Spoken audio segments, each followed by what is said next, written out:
That's it. Go again. Go, rake it. I'm with you, pal. Move!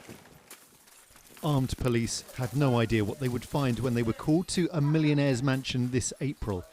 Reports were the owner and his partner had been killed. Right, Someone with me! from me, advance mode to the flood, cover on right. Yeah, got it. Got it. Inside they found Sir Richard Sutton, one of Britain's wealthiest men, dead. His partner, Anne Schreiber, had been paralysed and was going into cardiac arrest. They'd both been stabbed. The court heard her son, Thomas, who'd cut himself in the attack, was calling friends, admitting what he'd done.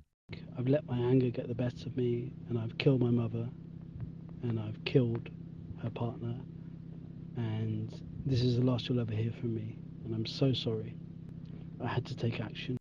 And he called his sister with an admission and anger at her and his family. You're a fantastic sister, even though you're a liar and a gold digger, just like your mother. You will always be part of me. I'm so sorry for my mistakes. Oh, please! Oh, please! Show me hands! Show me hands! Oh, police! Police caught up with Schreiber as he drove at speeds of 130 miles an hour along the A303 towards London. The pursuit ended in West London as officers finally managed to surround his car.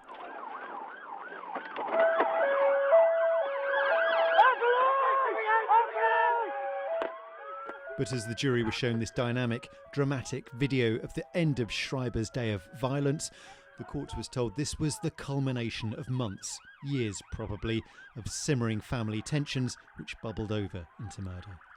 Thomas Schreiber described life here at Sir Richard Sutton's mansion as a pressure cooker, worsened by lockdown, he said. This was despite the fact that he lived in his own rooms, that he'd been given £100,000 by the millionaire to invest in property, and the fact that Sir Richard Sutton gave him £1,000 a month allowance. He said family arguments would often descend into violence, including one occasion a year or so earlier when his mother was driving him. She called him a leech, and as she drove, he started punching her and pulling her hair. My mum is a gold-digging. She is a selfish, manipulative, toxic gold-digging. We moved here 17 years ago in this huge house with her partner. The prosecution said he'd been contemplating injuring his family for months, even calling his friends to ask for their advice. I wanted to ask you verbally what your thoughts are on the idea of revenge, and in particular revenge against people who have harmed you in some way, not necessarily physically, but other ways. And it spilled over on April the 7th, the anniversary of the death of Schreiber's dad. He visited his father's grave at a nearby churchyard and painted in the afternoon, then invited his mother and Sir Richard for a drink to celebrate the life of his father, who was an alcoholic. Thomas Schreiber told the court he was having a drink with Sir Richard in his study, and his mum walked in. She said, "You're drunk, just like your dad." She stormed off into the kitchen. He followed behind. He described seeing a knife on the kitchen worktop and hearing a voice in his head saying, "Attack, attack." He started stabbing his mother. Sir Richard came in, started trying to protect her, and Thomas Schreiber turned the knife on the millionaire. He said, "I didn't know what I was doing. My mind was completely frazzled."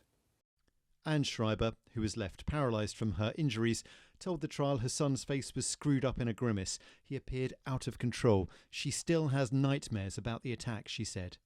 Schreiber pleaded not guilty on the grounds of diminished responsibility, but the jury didn't believe him and convicted him of murder. Thomas Schreiber started his time at Moor Hill with a baronet giving him a roof over his head and later tens of thousands of pounds. His time there ended in the murder of the millionaire, the attempted murder and paralysis of his mother, a high-speed chase, and now, after being found guilty, a life sentence in prison. Robert Murphy, ITV News.